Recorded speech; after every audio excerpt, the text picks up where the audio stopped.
Here in the Bahamas, expanding its reach here on Grand Bahama. New developments in the case involving 6 persons arrested as West End residents intensify their efforts.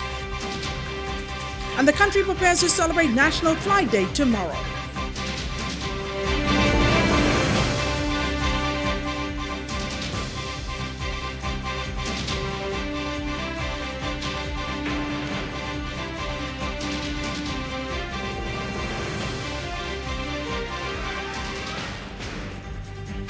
This is the Bahamas Tonight, the Northern Edition. Good evening all, I'm Megan Shepard. It's so great to have you with us. Topping news, telecommunications on Grand Bahama headed to a new dimension, and BTC customers can soon expect world-class network services on island.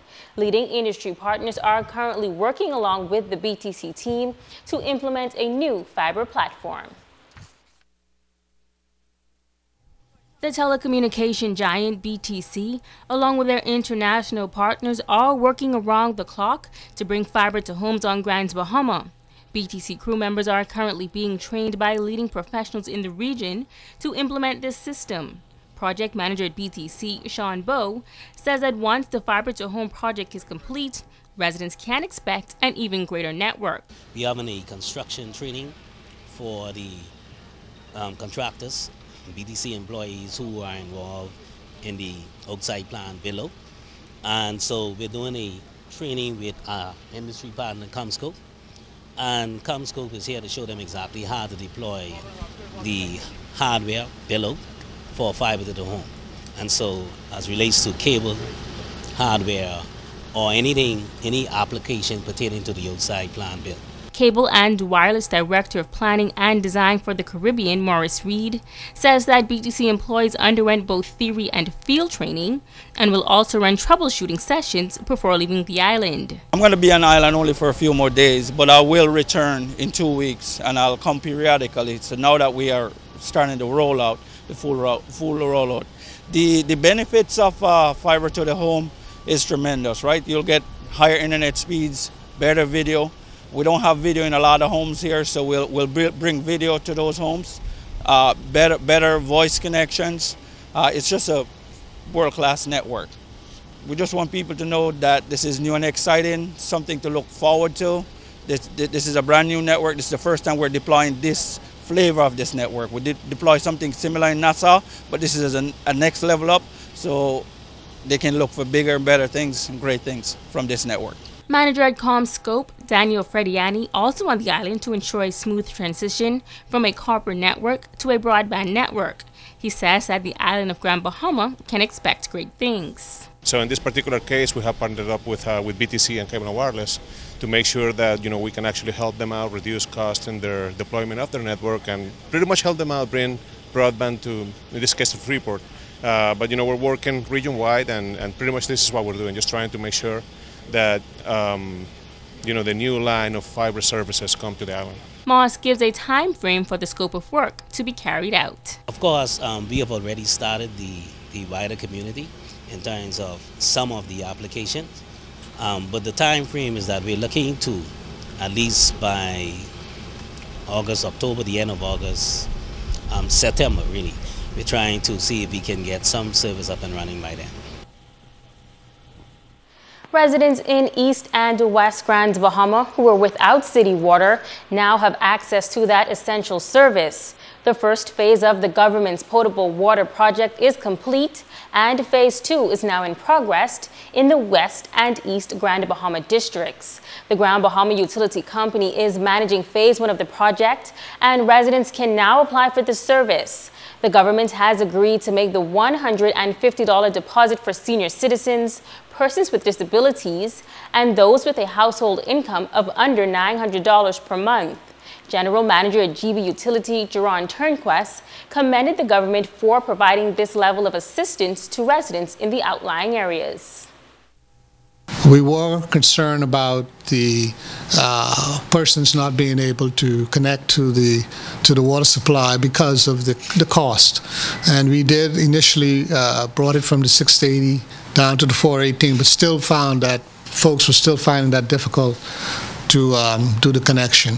So this, I think, will go a long way. I think this by paying this deposit right away and making those arrangements with us once they meet the required prerequisites. I think the folks will come on board, and we would be willing and getting the supply to them as quickly as possible. A service of consecration and installation for the newly elected leaders, committee members, and departmental directors of the Northern Bahamas Conference of Seventh-day Adventists was held Wednesday evening at the Freeport Seventh-day Adventist Church. Officials say the service comes as the church begins a new chapter in its overall mission and the government begins a new era in this country's history. Kimberly Mullings has that story. A cross-sector of the community, including government officials, joining in the Seventh-day Adventist Church family on Grand Bahama as the newly elected leaders of the North Bahamas Conference responsible for Grand Bahama, Abaco, Bimini, and the Berry Islands were installed. Delivering the charge during the special service was President of the Atlantic Caribbean Union, Pastor Dr. Leonard Johnson. You have been chosen as president for this great conference. You know from experience that one person cannot do it by himself. It requires everybody doing his or her part. And a leader is someone who must make that environment of such that people would feel comfortable and not threatened in any way to be able to talk to their leaders. And their leaders must be open to suggestions. In June of this year, Pastor Eric Danny Clark was elected to serve as the president of the North Bahamas Conference for the next 4 years.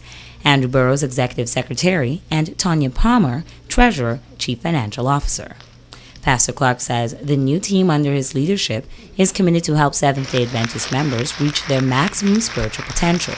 He added that greater focus will also be placed on the Grand Bahama Academy and Christian education, among other critical areas. We intend to place increased interest in pathfindering and youth ministries.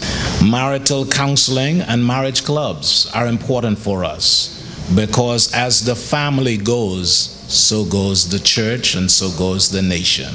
Attending the service was the Minister of State for Grand Bahama in the Office of the Prime Minister, Senator the Honorable Kwesi Thompson. Thompson says, like the church, the island of Grand Bahama stands poised for a new era of development. I agree with the words of the Prime Minister who told the New Christian Council that we are here because of the grace and mercy of Almighty God. We must both approach our office and duties with humility, with focus, and an attitude of service. Kimberly Mullings, ZNS Network News. In other news, residents of West End turning up the heat as the fight for a local family being held behind bars on drug charges intensifies. The group was arraigned on Monday in New Providence in connection with a $4 million drug seizure on the grounds of their property in West End a week ago. This morning, supporters of the family took the campaign outside of the Supreme Court, where a bail hearing was held for the family of 6. Italia Hall has the details. Can you imagine these people in Fox Hill prison? I don't even want to visit Fox Hill. A large crowd of West End residents and supporters gathered outside the Garnet Lavarity Justice Center shortly after 10 on Thursday morning, hoping for a positive outcome for the 6 West End natives charged with possession of dangerous drugs with the intent to supply. Attorney Carlton Sherlin led the petition for bail in the Supreme Court. This is the most despicable, egregious charges that I've ever had to experience in my lifetime as an attorney. These people are being in jail, housed in some cases in maximum security, the husband and the son. They're traumatized, help it, and the Attorney General needs to get involved, review this file, review this case, and see that there is no reason, not one scintilla of evidence. Constance Petty, the grandmother of 25-year-old Selena Woodside, one of the women arrested on drug charges, says the entire ordeal has left her broken. I'm torn apart by what I imagined could be happening to my granddaughter locked up in a prison in Nassau, taken away from her home and her loved ones. Kayla Mortimer shared her reason for supporting the family. I'm from West End, and being in Nassau and I heard what was going on, immediately I knew there was something wrong, because this family is only known to be the epitome of what you call perfection and Christian living. And I don't think anybody here would be supporting anybody who we don't think is fit to be represented and supported, because this is not their characteristic at all. And so we want justice for this family. We want them to be freed. Family member Desmond Wilcombe says he's thankful for the large show of support. With the outpouring of support from the people of the community of West End to be here and full support of my family and their friends, you know, at the end of this, God is going to be glorified. Okay, and that's what this is all about. God is just working His purpose out. Okay, and I just like to see my family home set free. The bail hearing ended shortly after 1 p.m. Family members and supporters were all smiles as they learned that the 6 West End natives were granted bail. 42-year-old Helena Stubbs, 54-year-old twins Naomi and Ruth Woodside, 25-year-old Selena Woodside, 22-year-old Arthur Stubbs Jr. and his 44-year-old father Arthur Stubbs Sr. were granted bail in the amount of $9,500 each with 1 or 2 sureties. They are also required to report to the West End Police Station every Friday. It was a jubilant celebration outside the courthouse when the entire group heard the news. The 6 are expected to return to court on October 12th. Reporting for ZNS Network News, I'm Italia Hall.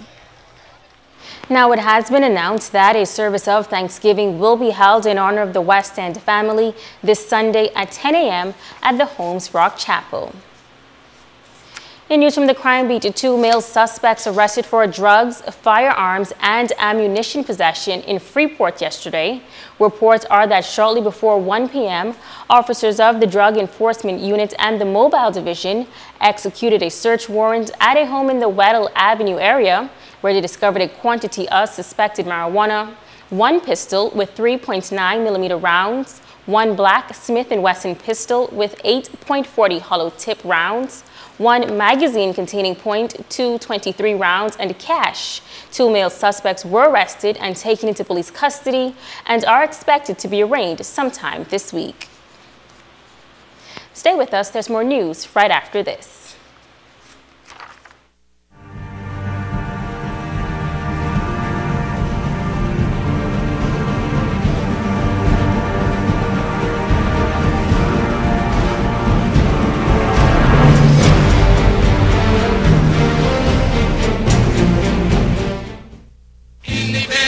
I remember 44 years ago, I was a young fella in West End.